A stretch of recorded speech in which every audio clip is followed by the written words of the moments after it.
Good day.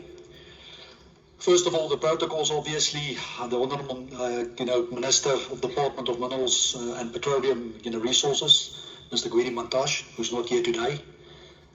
Deputy Minister, Mrs. Judith Nyamatzinga Shabalala, I think I've got it right this time. Honourable, Minister of Health, that's already, I think, left. Representatives of the Department of Employment and Labour, esteemed principals from the organised labour, CEOs and office bearers of the Minerals Council, and our own CEO as well, the Director General of the DMRP, Mr. Jacob Mbele, the Chief Inspector of Mines, Mr. David Msiza, our colleagues in the media, ladies and gentlemen.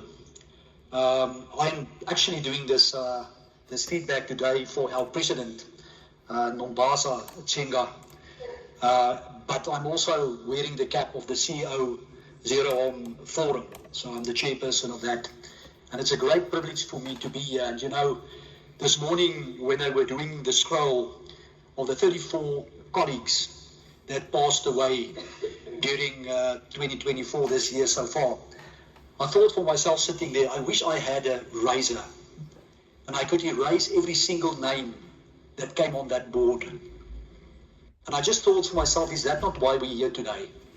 We are here to make a difference. We are not here because we are labour or employers or the state. We are here to make a statement. We are here to make it better for our people.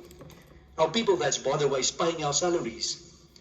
And it was so great to see all the union participation and the support. It's great to see that, because without the support, this whole gathering will just be another gathering. It's a summit.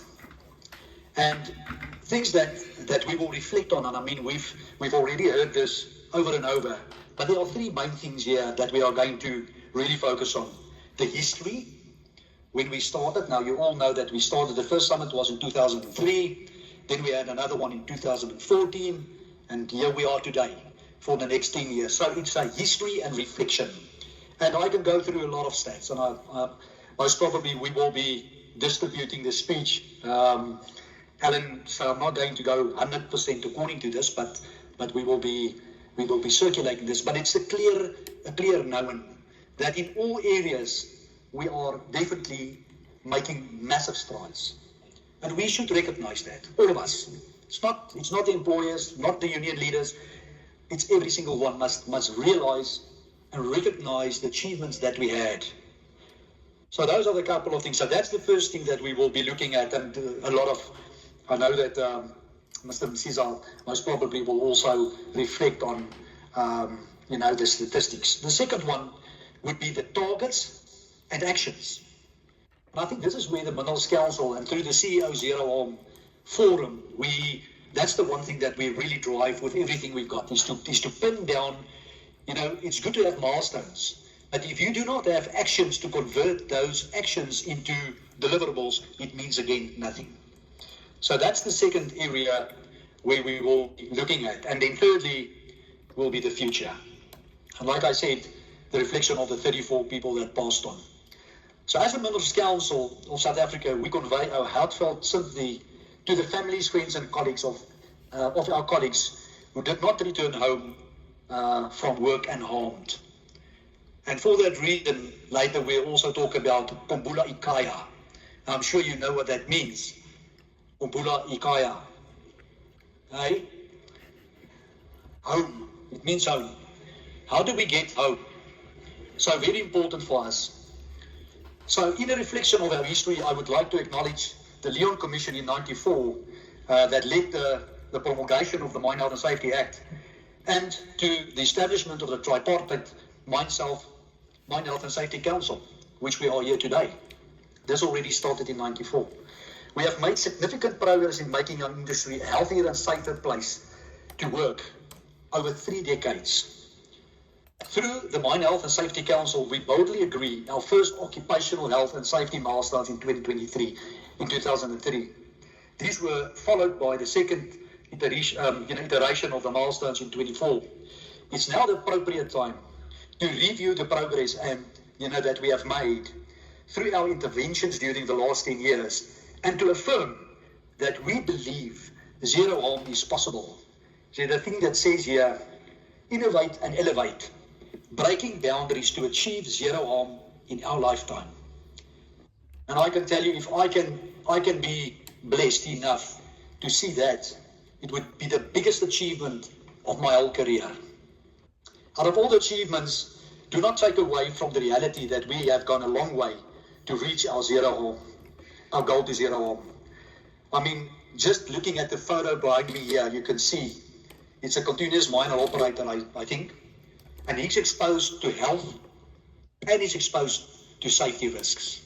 And it's something that we never realized. I mean, we always have driven safety very hard, and only later the health part came. And as the minister actually rightfully today said, you know, we have seen the 34 people's names here today. But what about the rest of the people that passed on that we don't even know? Which is really something that we must acknowledge and we must take forward. I can tell you that downward step changes in health and safety incidents are not achieved overnight. Our experience in the Minerals Council have shown that it takes years and years of focus, interactive, tragic interventions led by our member CEOs to produce the results we are seeing and want to see. We know we always talk about it's written in blood. The coal production or chrome production or platinum is written in blood, and it's our responsibility to stop that jointly. So I'm not going to go through the stats. I think a lot of was said about that already. But I think what is important is that the leading practice adoption system is people-centric. Change management approach for industry by industry to identify and facilitate the widespread adoption of leading occupational health and safety practices. And there are 4 areas that we're focusing on heavily. It's dust, noise, transport machinery, and falls of ground. So you can see it's split between health and safety. It's not only about the safety. So what does it mean? So we've got the MOSH. I'm sure that you all know about the MOSH. But these MOSH have got leading practices, and we focus on trigger action response plans. I'm sure every single mine worker here knows about trigger action response plans. We focus on blast, on permanent face aerial mesh. We've got emulation. We've got improved visibility. We all focus on that because it's also better. We all have got this drive towards women in mining. I think we are now currently about 72,000 female employees in the mining industry. And what do we do to make sure that we also, protect them? So going further, it's the procurement and maintaining equipment that meets the noise milestones. We all know about the noise, milestones. But and I mean, I do also have the MOSH sponsors here, and I think Paul is also here. And it's very important that although we talk about 107 decibels, and perhaps today we're going to see milestones of 104, it's still above 85. So that means that we must still wear personal hearing devices. So it's critical that we still keep on focusing at the right areas. I can tell you, because I'm also the MOSH leader there in terms of the fall of ground, and we have seen fantastic achievements through our fall of ground action plans. I mean, we've got a host of actions coming again. Remember, I talked about history, actions, and then future. And there's a host of things that we've done already in terms of how can we curb fall of grounds. And if you just have a look at the statistics, a year ago or 2 years ago, we went down to 6. It was the lowest ever. Currently, today, as we have, standing here, we are on 10. It is not acceptable. Then, also important, our focus on transport and machinery incidents that resulted in fatality, decreasing by 91% to 8 from 87 30 years ago. It just shows you the effect and the effort that we have put in together, again, as a team. Then I'm going to go on to just talk about Kumbula Ikaya and what does it mean to us as CEOs? What does it mean to be a CEO in terms of leading your people? We talk about CEOship, and here we promote a holistic approach to eliminate all fatalities, develop systems of understanding occupational deaths and beyond employment. I think how many times did we see a disabling injury? A disabling injury means that that person cannot work anymore. So what do we do with that? And we need to also own up. Then also further, in terms of the health challenges, I'm sure that you know that we've launched Mashohisha ITB in 2015, and this program has been internationally supported. And this specifically focused on TB, HIV, occupational lung diseases, and NCDs. And I mean, there's a whole discussion, on that as well. We all understand the TB, and again, the minister talked about the TB, the rates, how it comes down. But we as the industry also supports that heavily.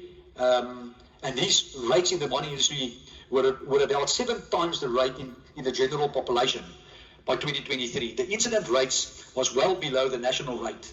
This is a remarkable and laudable achievement in improving the health of our mining workers. Through all these initiatives, we are making a difference and showing why mining matters for all employees and their families. The theme of this summit is innovate and elevate, breaking boundaries to achieve zero harm. If we study all our metrics, one will note that our performance has plateaued in several areas, and we recognize that. How can we get the next step change? This calls for innovation going forward, as that is the one of the sure ways we can make a difference. This is a challenge for us as individual stakeholders and collectively. I congratulate the industry on the new milestones, which we are giving us further stretch targets in our journey to zero harm. I'm particularly pleased that we are involving and appreciating the new context where mental health and the presence of women in mining sector are recognized. And milestones have been set for these two topics as well for the first time. Honourable Deputy Minister, colleagues, the Minerals Council fully support the new milestones, and we will review our initiatives and interventions as we strive to achieve our ambition towards zero harm. We are working with all stakeholders on the research, technology, innovation, and modernisation of industry, and to make it safer and healthier. We are looking forward to our collaboration in reaching the milestones as a tripartite partner in the coming years. I thank you.